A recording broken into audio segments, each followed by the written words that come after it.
Feeling overwhelmed by life's challenges and seeking healing? Welcome to Your Love Talk, a safe haven where you'll discover effective strategies to overcome obstacles. Join Dr. Beverly Booth as she explores inspiring tales of resilience from individuals who have triumphed over adversity, emerging stronger and more fulfilled.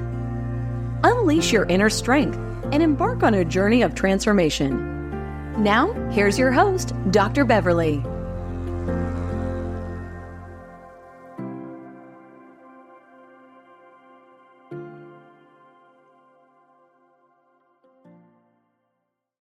I am so honored to have Franny Jarquin on today's episode.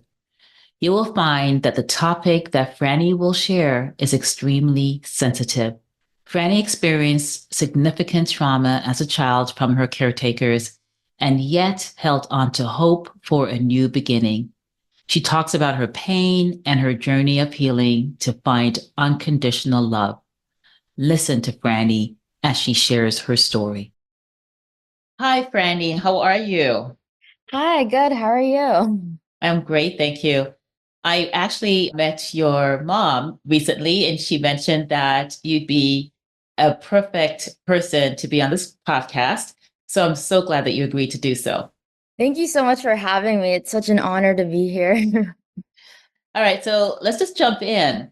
So I understand that you are working in the mental health field and you are focused on working with troubled teens. Can you talk a little bit about that?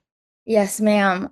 Yeah, so a lot of the kids that we have in our treatment center have had a very traumatic childhood or past and have either been in and out of juvenile detention center, have been abused or sex trafficked or whatever the case may be. And with going through that, you're going to have mental health issues with that. And you're a teenager, and so you're trying to learn how to cope with those feelings and trauma.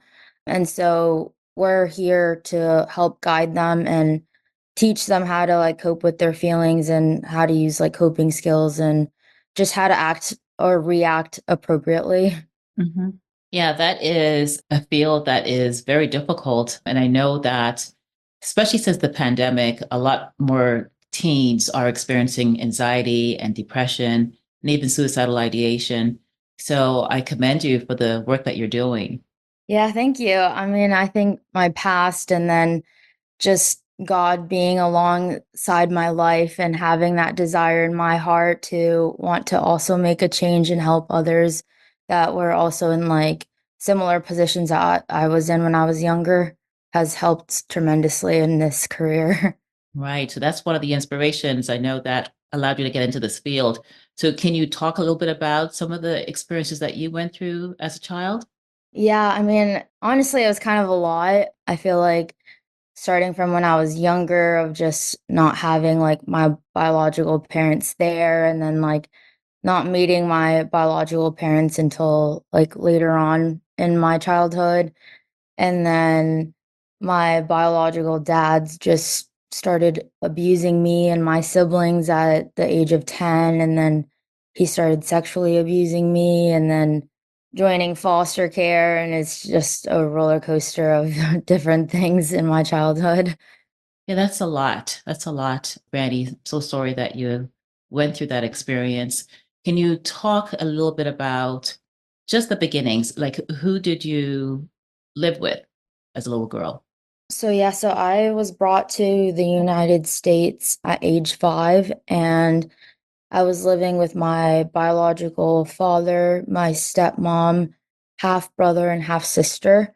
And for the first 5 years that I was living there, things were perfectly normal, fine, normal family things. I felt very comfortable and loved. And then around age 10, my biological dad had a farm in Nicaragua, and he was an alcoholic, but he only drank when he was out of the country. And I just remember one night he came back after being gone for months, and I had no idea why he was gone for so long. But yeah, he just started sexually touching me inappropriately. And then his anger just started building up, and he would, like, kind of find any reason to get upset and start hitting me, and I feel like it kind of, I guess, affected me more because he kinda did it to me more than my brother and my sister, Mhm. and, yeah, it just went on for, like, 4 years of that, and then eventually, I remember we had this, you guys probably know, like, the DARE program that they have in school, of the DARE officer comes in and they talk about drugs and abuse and all that stuff, and Yes. I remember that officer coming in and talking about abuse and, like, inappropriately touching someone without consent, and I was like, "Holy cow, like, this is what my father's doing to me," and I was like, "Oh, I didn't even realize it was illegal because my, like, biological father would kind of brainwash us to think that it was completely normal for a father to do that, Mhm. and so when I had learned that in school, I was like, "Oh my gosh, like, this is illegal," and I asked, like, one of my best friends at the time if her father did the same thing to her, just to kind of get, like, clarity of, like, what I should do and if it was appropriate or not, and, yeah, my best friend at the time was like, "No, like, that's illegal, like, you should do something and, like, you should get some help." And, yeah, so then shortly after that, I decided to call the cops on my biological father, and then he got arrested and then later got deported back to Nicaragua. Oh my goodness. I am so sorry you had to go through that experience. No child should ever experience that. Were you able to tell your stepmother about what was going on? So it's really interesting, while the abuse was going on, like the physical abuse, my stepmom sometimes would be in the room, or if our father, not to be, like, too graphic, like, if our father was hitting us super hard, like, sometimes we'd kind of, like, yell. So Mhm. she knew what was going on in the house, and she never did anything about it. Sometimes I would see her praying, but I don't know, I guess I wanted more, and I had told her once about my biological father touching me, and, yeah, she never did anything about it. Later on, her one of her, like, best friends had told me that she had told her, and then just, like, they didn't know what to do. So, yeah, so it's kinda frustrating, but we're all humans, so it's okay. Yeah, well, actually, it's not okay because no one has the right to do that to anyone. And I understand that in families, the spouse, although in this case your stepmother might have been afraid to speak up. I'm not sure why she didn't support you, but I am sorry that you didn't get that support from her either. What about your biological mother? Where was she at this time? So I've never really had, like, a close relationship with my biological mother. She's just kind of, like, been in and out of my childhood, and I would see her then and there, and I feel like my biological father didn't want me to have, like, a relationship with her, and I don't know why. I think, like, she would call, and then he would lie and say that she never called, and then so, yeah, so it just, I don't know, it's kind of weird, but then after I had called the police, I was, like, I guess, like, in need of her love and attention, and so I found her and we met up, and I basically gave her an update of, like, what happened with my biological father, calling the police, the abuse and everything, and, yeah, she just told me that I had to go and lie to the police and the detectives that I was lying and that all that I said wasn't true so that we could get my biological father out of jail. And, yeah, I don't understand that. Maybe it's because she's, like, very Catholic, and I know in the Bible, it talks about, like, honoring your parents, and so, and, like, in a way, like, you have to discipline your children, but there's, like, a certain extent to that. It's not abusing your child. Right. So she might have taken out of context, but, yeah, I don't know. I don't know. I don't have a relationship with her anymore. Yeah. I am so sorry that you also experienced that from her too. I'm glad that you're able to put some boundaries in place as well to make sure that you're okay. Yeah, I've kind of had to do that a lot, especially, like, with adults. I've had to like overcome a lot of like trusting adults and trusting guardians or parents or whoever the role model is supposed to be in my life. Right. And you found the courage to call the police. That must have been very difficult for you. Can you describe the events leading up to that? Yeah. Well, after the dare and the police and learning more about that what my biological father was doing was illegal, I immediately like got to thinking and I'm like, all right, I got to think of different like plans of like what to do, of how to get out of it. And I remember like one plan was I need to run away. And then I was like, no, that doesn't make any sense because they're just going to call the police and then it's going to make me look like a defiant child. So I was like, that's not an option because then they'd put me back in the house and it's only going to get worse. So then I was like, okay, maybe a friend's house, like move to a friend's house. And then I was like, my biological father would not allow that.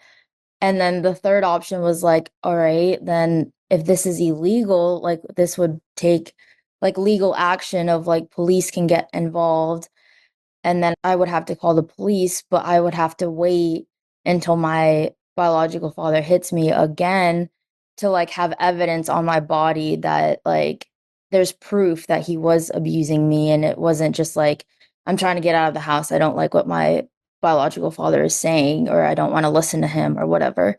Which is actually kind of crazy because at 14 years old, like I feel like most 14-year-olds aren't thinking about make sure you have evidence on your body and like police are gonna believe you.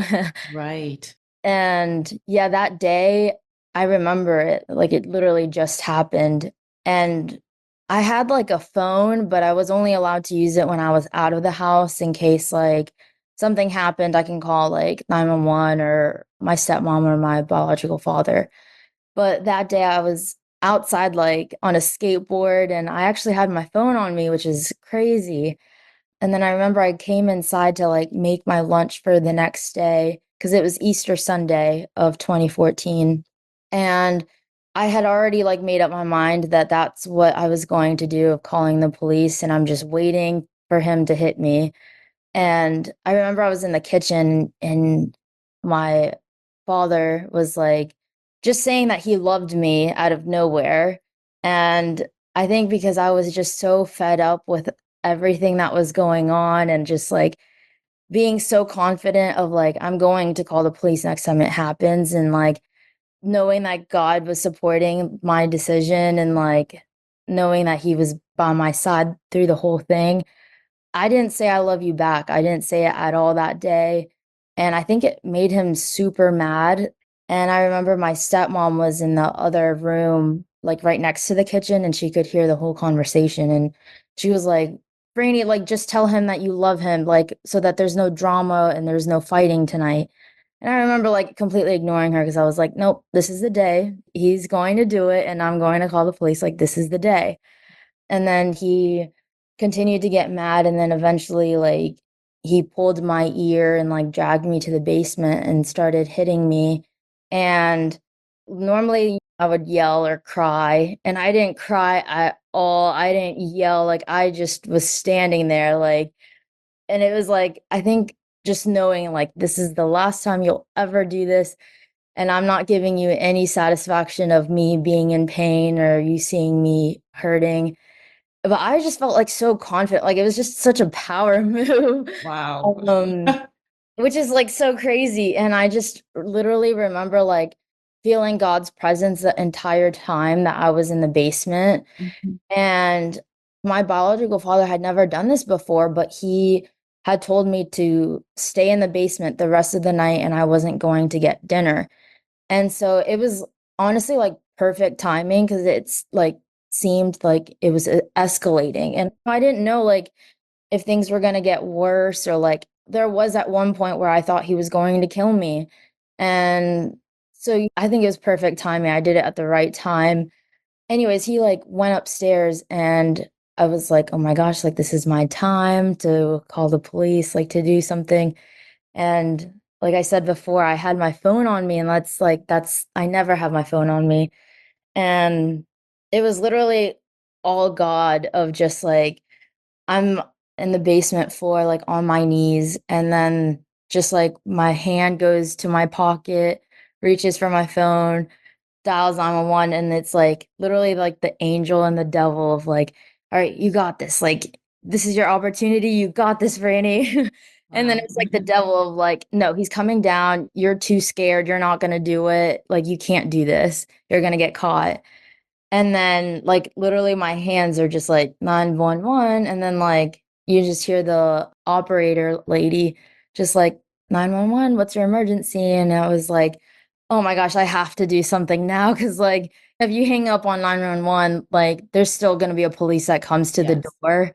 And Yes. I knew that, like, if they come and I don't say anything, like, on the phone, they're just going to lie. And then they're going to know it's me. So I was like, just go, speak, just speak. Yes. And then I told the lady of just like, I was just abused. Locked in the basement. Someone please come get me. I'm really scared of like, I'm scared of my father. This is the address. And I kid you not, a minute later, I hear someone knocking on the door and I can hear everything Oh from my goodness. upstairs. It was literally Wow. like a movie. Oh my gosh. And I'm just in the basement, like not in control of anything. So yes, I'm just like in the basement and I was like, oh my gosh, like God, please help me, please help me. And then I hear the knocking on the door, and my stepmom answers it. And I hear the police ask, like, hey, like, how's it going, ma'am? Like, how are you doing? And my stepmom, like, straight up lies and is just like, oh, everything's good. But, like, acting super nonchalant and like casual. And I think the police, like, was like starting to like get angry and frustrated because like she lied to his face, even though he already knew what was going on. Mhm. And the police, I could hear him like with the tone of his voice of just like being angry and very stern. And he was like, show me your basement. And she was like, oh, there's nothing going on. Like, we're all right. And he was like, no, show me your basement. And then I just hear like the footsteps. And then at that point, my father had like come down. I guess he was like trying to talk to me more or something.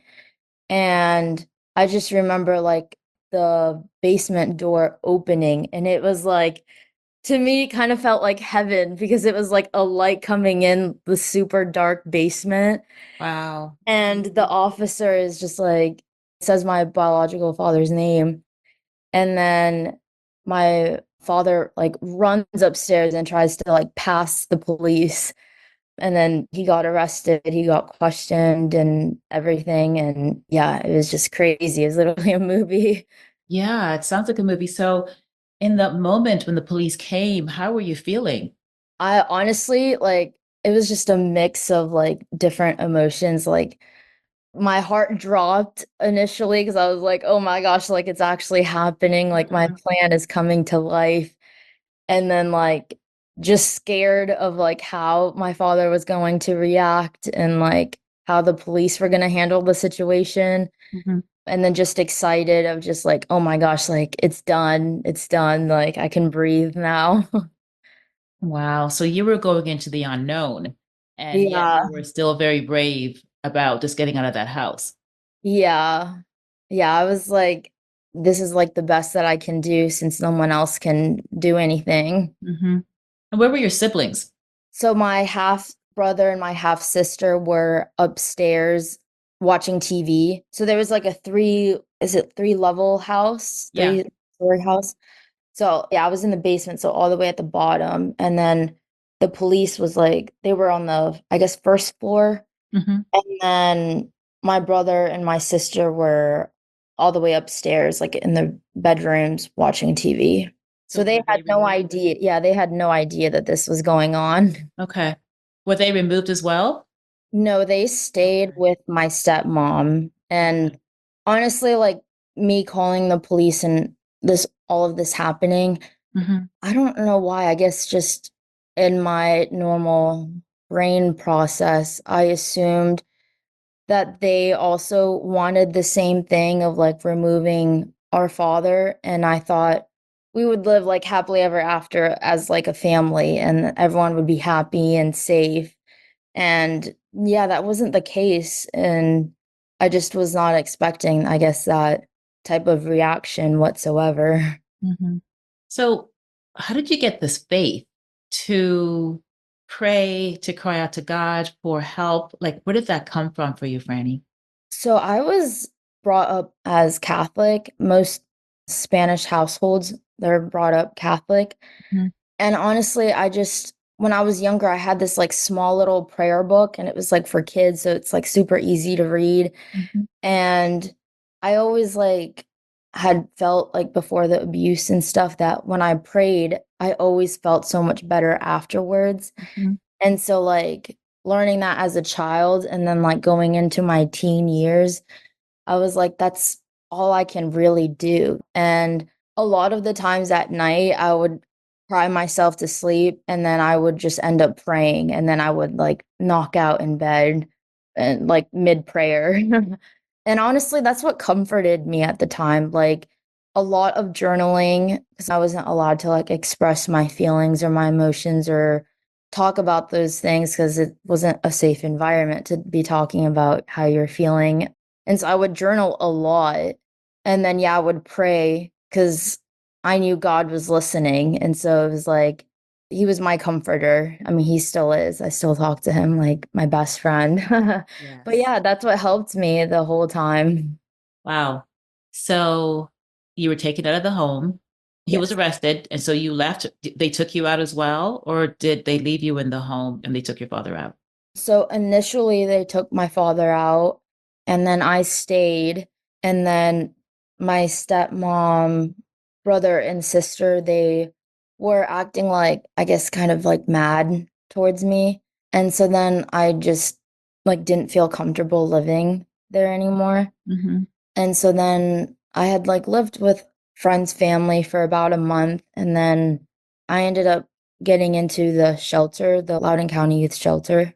And I lived there for about like a month and then I got into foster care. And then yeah, it was just like being bounced around a lot of like I went to my first foster family and then all of the mental health issues started like I guess occurring, and I guess because it was, like, the first time that I had freedom, and so I felt safe enough to express those emotions and, like, really start coping and start working on all my trauma. Hmm. And so my first foster family, I remember I was very, very suicidal, and I was very depressed, and I had, like, started self-harming, and obviously, like, that's gonna scare anyone, especially if someone doesn't have experience with that or have, like, education on that, and so I really scared my first foster parents, and then I went into a mental hospital, and then I was kind of, like, in and out of mental hospitals and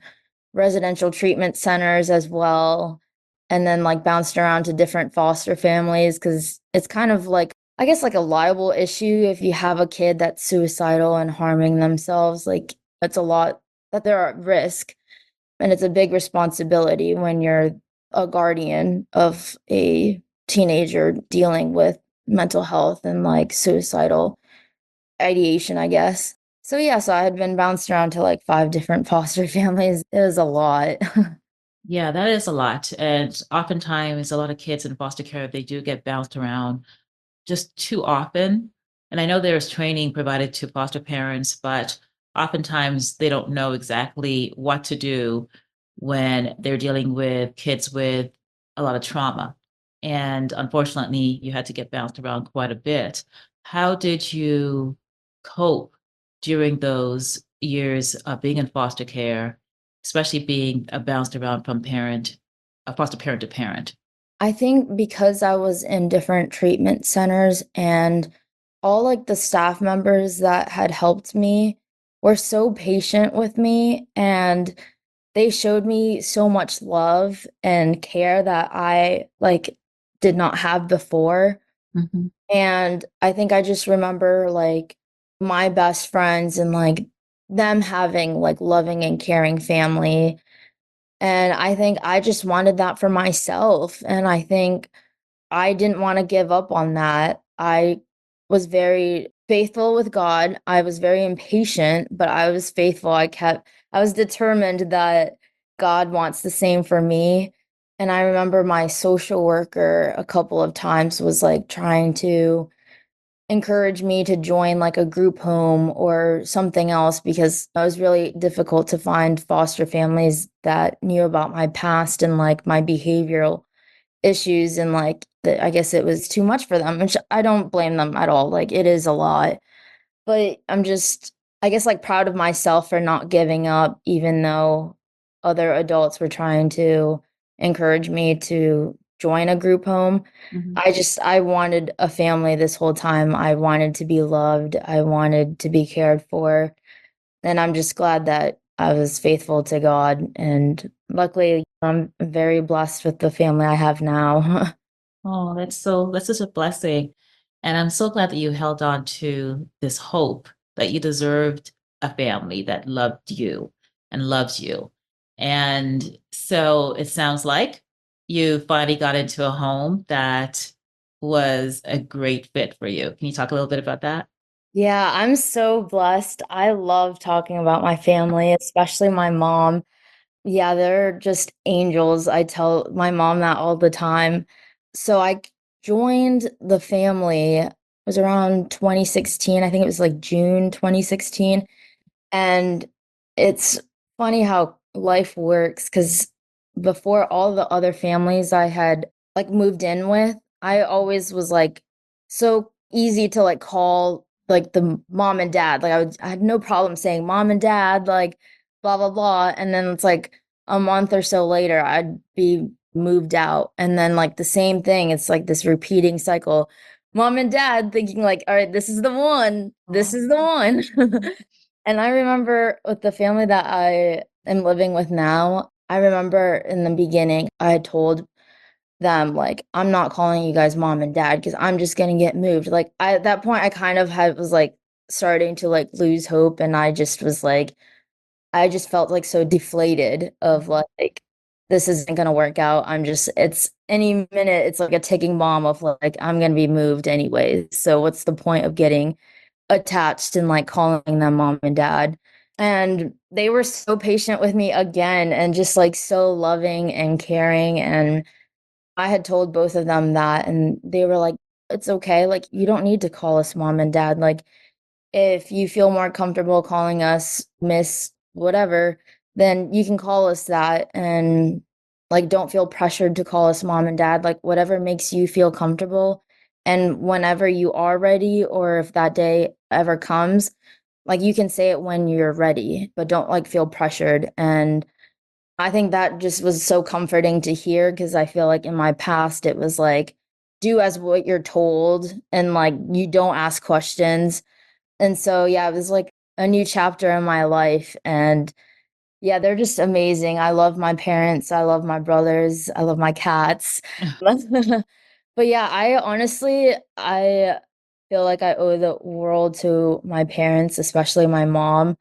I've given my mom such a hard time, especially like in the beginning because of my past and like being bounced around to different families and not getting that love from my biological parents. I just always had like stuck in my head of like, if my biological parents can't love me, why would these random strangers love me? Like, it just didn't make any sense to me. Yes. And so I would constantly test my mom specifically, and I think it's because I felt more comfortable towards her.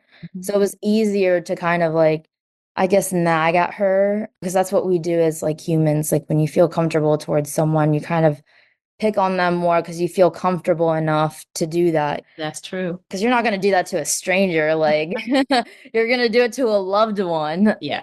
So yes, I put my mom through so much of just emotional stuff, just constantly testing her and like I just did not believe that they loved me and she just constantly proved that to me, constantly gave me reassurance. And yeah, she was just so patient with me and I'm kind of glad that we were in this together because now she's a therapist and like it's so funny because the first couple of years that I was like living here, I would like jokingly say like, "Oh, you're my therapist," because anytime I had an issue or whatever, it's like I would go straight to her. She'd be the first person. She was like my 911 call. And she just knew exactly what to say to like make me feel better, to feel reassured, or like if I had boy troubles, like she just knew like the right things to say, and like also be a good role model for me as like a Christian woman too, of not just like reacting on your emotions, but like what would Jesus do? Yeah. And so yeah, so she's like my role model and I love her to death. But yeah, so she's just like helped me build my confidence and helped me through so much. She's the best. I love that, Franny. So eventually your parents adopted you, is that correct? Yes, so 2 years later, when I was 18, I got adopted. Wow. That is so beautiful. Sometimes for kids when they're 18, it's like, I'm good, I'm an adult now.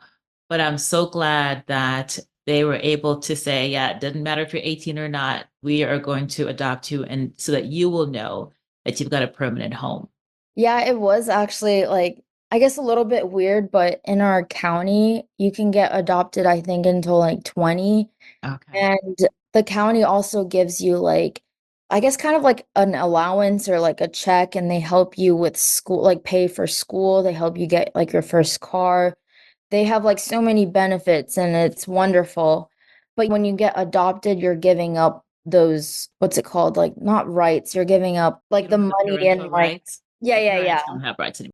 But also like the help financially from like the county. Oh, Yeah, so then it's like your parents or yourself would have to pay for it. yes. And we talked about that, and I remember, like, my parents bringing that up of, like, they're not gonna give you a check to, like, buy clothes once a month and, like, help you pay for X, Y, and Z.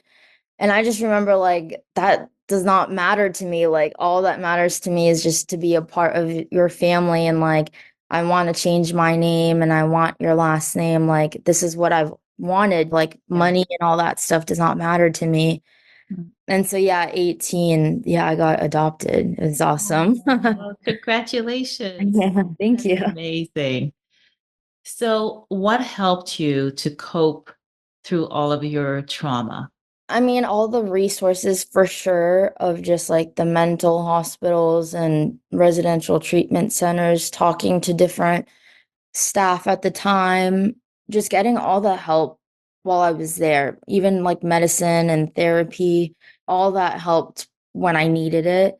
God also plays a huge role in all of this. I remember when I was in RTC, every other Sunday, like they would take us to church, and I loved that because every time I was in church, like I could feel his presence like more than just me talking to him in my room. Yeah. And I remember literally every time I would go into church, I was always bawling. Like, it was just like I couldn't handle it, like, just feeling his presence and his love, like, and overcoming my past and, like, him still being by my side, like, it was just so overwhelming, but it was, like, a good overwhelming feeling. Yes. So, yeah, just, like, God, all the treatment, the help, the support, the love, and just hope for myself of like, I can overcome this. I remember my GAL at the time when I had all these behavioral issues of I was suicidal, so I was like self-harming, I was depressed, and at some point I like started fighting people too. And I remember my GAL like pulled me aside at one point because I was like fighting too much.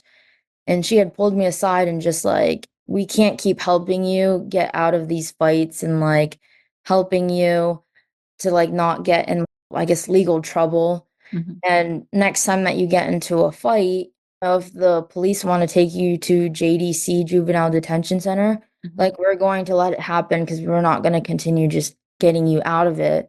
And I feel like that really, like, shook me. That really scared me straight, I'm not even gonna lie. That's tough love. That yeah, that was tough love, and honestly, I needed that for sure, Yeah. especially because 'cause I'm, like, hard-headed, I'm super stubborn, and maybe it's, like, being Hispanic, I don't know what it is, but I'm super stubborn. But, yeah, I remember her telling me that, and I was like, "Oh, like, I need to get my life together, I don't want to continue living my life like this." And then I was just thinking, like, I don't want to end up like turning to drugs and then like being in and out of jail and like getting pregnant as a teen and the baby daddy's not there and just like not making something out of myself. And then I looked up to my GAL also Hmm. because she was just always there. Like she really only needed to be there for me during court.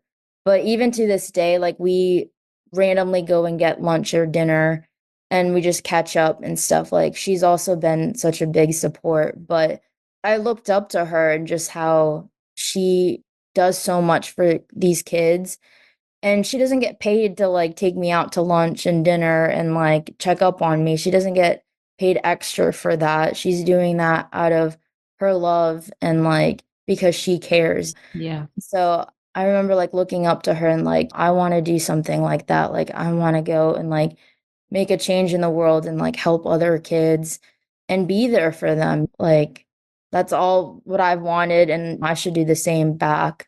I like that. For our listening audience, GAL is guardian ad litem, and that's usually an attorney that gets assigned to kids in foster care. So, just for people to know that.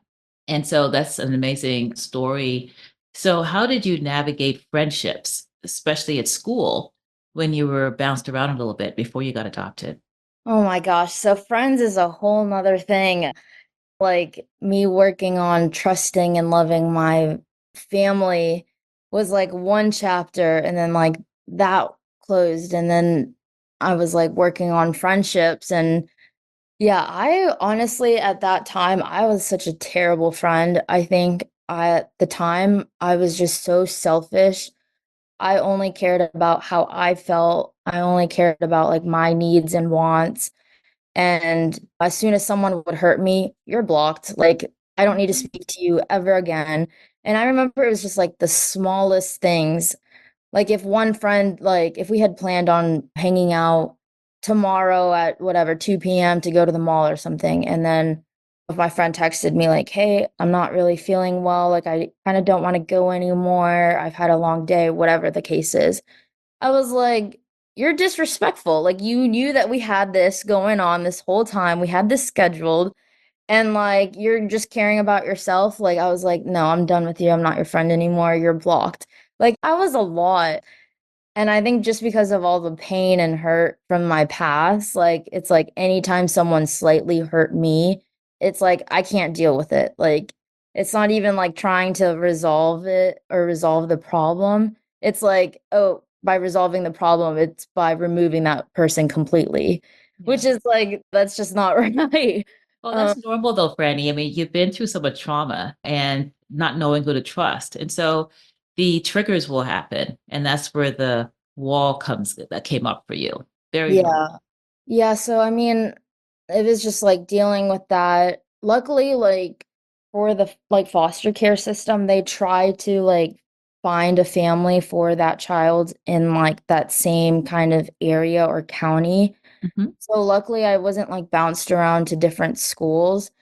But Okay. it was hard in the sense of, like, I had one friend because I had moved to a different high school, and before I left to, like, the mental hospitals and all that stuff, I had told one good friend that I thought she was a good friend, a loyal friend, Hmm. and I told her, like, "Hey, like, these cops are gonna come get me later on and, like, take me to a mental hospital, and, like, please just don't tell anyone, but, like, I'm just telling you because I trust you." And then I remember when I got back a couple months later, like, she had gone around telling everyone I was at a mental hospital, and this is, like, 2014, so mental health is, like, not a big concept or a big deal at the time. Like, Yes. I remember at that time, it was like, "You went to a mental hospital? Like, okay, you're crazy, you're insane, like, there's something wrong with you." It's not like the support you would get now. Yeah. And I just remember like, oh my gosh, like my high school thinks I'm insane now. And like, I clearly can't trust you because you weren't supposed to tell anyone and like whatever. So yeah, so I think just like working through that and eventually like I think I softened my heart and just kind of realized people are going to make mistakes. So things come up and you just have to understand that, and it's not because like they hate you or they don't want to spend time with you. It's like they have their own life too, and like we can just reschedule. And yeah, I think just like trying to understand that and not taking everything too hard and like too personal. Yeah. That's part of the healing that happens when you're able to have that understanding. Yeah. Yeah. So, just in terms of your biological father, your biological mother, your stepmother, and all the people that hurt you, where are you in the process of forgiveness? So I think the last couple of years, I've really like been involved in church and like trying to be more like Christ, which is loving others even when we might not think that they deserve our love Mhm. or our forgiveness. Because God still loves and forgives us, even if we've messed up so many times. And it's like, it's not our place to go and judge someone else. And I think in the early, probably like when I was like 16 and stuff, like I really was trying to understand why they did what they did. And I feel like that was kind of my way of like, I can understand what they went through or like why they did what they did, then I can easily, like, it'll be easier for me to forgive them. And which with my biological father, it was a lot easier because I know he had like a worse childhood than I did of he was abused until like he was bled and just like he didn't have his parents at all and like so I forgave him in that sense and like just trying to kind of see where everyone came from. Yeah. And then I think I just realized, like, I don't have to have a reason why I should forgive them. God has already forgiven them. God has forgiven me for what I've done yesterday, today, or whatever has happened in the past.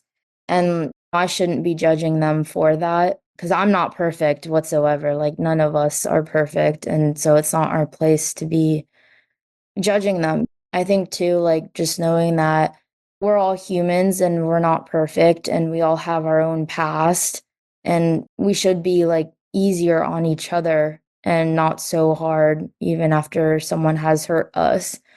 I think too, just like forgiving someone, you don't have to go up to them necessarily and like, I forgive you. I've learned that, like, forgiveness is also, like you're also giving, like, that problem to God, and God is dealing with that person, or God is dealing with that problem or issue, and I feel like it's just such a relieving, like, feeling of, like, I don't have to keep carrying this, and Yes. I'm giving it to God, and it's, like, releasing me and helping me to move on and, like, heal from all this. I mean, to this day, I'm still healing from it, and I have, like, forgiven them in my heart, and I don't, like, hate them or hold anything against them, but I think because of what has happened, it's still kind of like I'm still dealing with it today. But obviously not as bad as when I was 14 or 16, but yeah, I mean, Thank you for it's a sharing. journey. Thank you. It is a journey. And I'm glad that you were able to get to that place where you're not holding all that hurt and pain in your heart. And I wanted to also say that the importance of setting boundaries when someone has hurt you is so critical. I'm so glad that you've been able to do so. You don't have to have a relationship with them, but your healing comes when you're able to release all of that pain from your heart to move on. Yeah, for sure. And you're now 24 years old. Is that Yes, right? yes. And so, what are your dreams, desires in your personal life and even professional? So, yeah, so after, like, everything has happened, I've always had an interest in, like, law enforcement and, like, protecting and serving the community, the country, and just helping kids and people in general.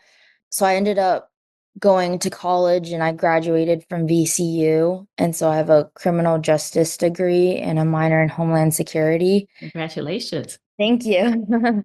So yeah, so right now I'm working at the residential treatment center and I've been applying to like government jobs and stuff and so I'm waiting to hear back, but it's all a process. So I hopefully work for the FBI or do something and just like helping and protecting people. That's like career wise, that's always kind of been my dream. And then I guess like personal goals, when I was younger and like when all of this was happening, I like never wanted to get married or have kids, be a mom or any of that. I think I was too scared and just like, I don't want that cycle to continue. So the only way that it can't continue is if I just don't get married and I don't have kids. Like I just avoid it completely. And then through the healing process and working on myself a lot, God has put that desire in my heart. And then I mean, right now I'm just like working on myself and just like how to have healthy relationships and not toxic relationships. So I'm just like continuing to like just better myself so I can be the best wife, the best mother I can be and end that cycle because I obviously don't want that cycle to continue. So yeah, so hopefully in the future, if that's part of God's plan, I would love to one day be a wife and a mother to little kids. I love that. I love that dream.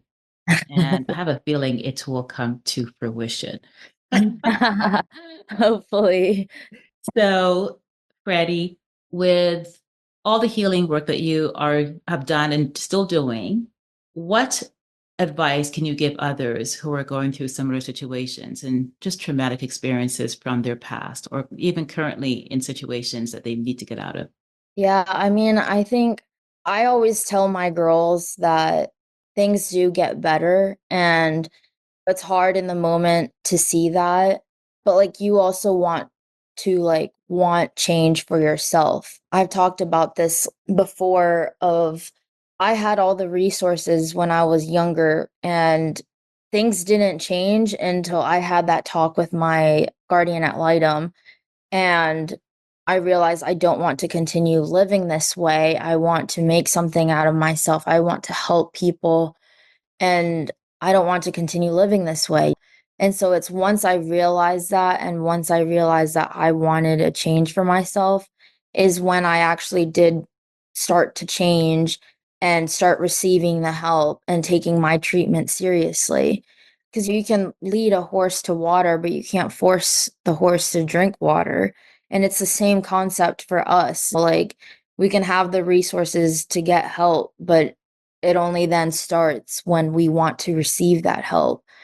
And so you just like taking it day by day and loving yourself and not being so hard on yourself. I have a hard time of being so hard on myself and like, why do I keep doing this? And then it's like, it's your past or whatever. And just day by day, just being patient with yourself, loving yourself. And I think God is always the answer. I know some people aren't religious. I have some girls where sometimes I don't know what to do. I don't know the right things to say or like what they want to hear in the moment or what will help them in the moment.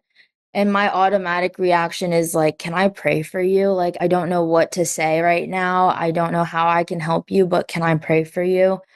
And most of the time they say yes, but there are some times where they say no, and I have to respect that. Right. But I think prayer in general is the answer. On my way to work, I always pray for the girls because I want the best for them too. And I think the world deserves more love. The world needs more love. And I feel like if we just had more love and patience for one another, I feel like the world could be a different place because it kind of all stems from what we went through and then not ending the cycle and then we go and hurt other people. And so if we just work on ourselves and get ourselves right, we can then go and help other people and love one another. I love that, Franny. Mm. I love your incredible strength. And I do believe it's so important to work on the inside to be able to break those patterns that we have been given and no longer being a victim. And I just really admire your strength. Yeah, thank you so much. I mean, I think it does take strength. It takes a lot of accountability and like rawness and like you have to put your pride aside when you're looking into your true self being and like what you're doing and like looking at your emotions and putting that pride aside. I think we a good amount of us have a hard time of putting our pride aside and seeing what we're doing wrong. And sometimes we have to do that to make ourselves better and to do better. So, what words of affirmations do you give yourself to keep going? This is your love talk, and it's about loving yourself. You've talked so openly about the importance of doing that. So, what words of affirmation do you give yourself to keep going? Honestly, I do a lot of self-talk. I've realized like that's kind of what you have to do, especially like when you have anxiety and you're an overthinker. And I'm a huge like overthinker and I have a lot of anxiety. And so I honestly, a lot of times I just say like, I got this, or like, Franny, it's okay. And I know like sometimes it's like the little Franny in me that like wants to take control because I didn't have that control when I was younger. And so that's why I want to like react and not think. And then, or I get kind of like controlling or whatever because I didn't have that when I was younger. So I have to like self-talk to myself of like, little Franny, it's okay. Like take some deep breaths. You're okay. Like we're breathing, we're living, like you're doing good. I always tell everyone Jesus loves you. And I mean, it's so true. He loves us no matter what. And so I feel like just like having that repeated in my head, like, Jesus loves you, Franny, Jesus loves you. It's comforting. I think love is always the answer too, and God. So yeah, that always helps me. Like, Jesus loves you. You got this. It's okay. Everything's going to be okay. I love your incredible faith. Love that. Thank you. So, Brandy, how do people find you? They need to reach you. So I have an Instagram, and you could, I guess, find me at Franny, FRANNY _Jarquin. It's a tough one. JARQUIN, and then just the number one. Wonderful. Thank you so much for being open, vulnerable. You're able to speak your truth, and you were able to do it in this way that was just so authentic. And I appreciate you taking the time to tell your story. And people are able to see the incredible strength that you have. So thank you. Thank you so much. It's been an honor, and I'm just so glad to be here and just share my testimony and shed light on the Lord. And whatever anyone's going through, you can overcome it and you can use it to your advantage and then help other people. And it can only make you stronger, honestly. I use it to my full advantage. And now I'm helping other girls that have been through something similar. And they have no idea that I've gone through this. Yeah. So thank you so much. Well, thank you so much. Thank you. Franny, my heart is filled with gratitude for your willingness to share your story. You found the strength to stand up for yourself because of your will to live. Too many children and adolescents have experienced abuse at the hands of their caretakers. Children deserve to be protected and cared for so that they can thrive and know that they are loved. I am so glad, Franny, that you were able to find a permanent family who loves you unconditionally. You deserve a life filled with joy, laughter, and bountiful blessings. You are an inspiration. Thank you. If you or someone you know is experiencing abuse or neglect, please contact childhelphotline.org or call your local child abuse agency. I will leave you with 2 affirmations from my Love Talk card deck. The first is, I am an overcomer and my past traumas do not define me. And the second is, I am surrounded by people who love and accept me for who I am. For additional resources and support, please visit yourlovetalk.com. Thank you for tuning into this important episode today. This is Dr. Beverly from Your Love Talk. Blessings.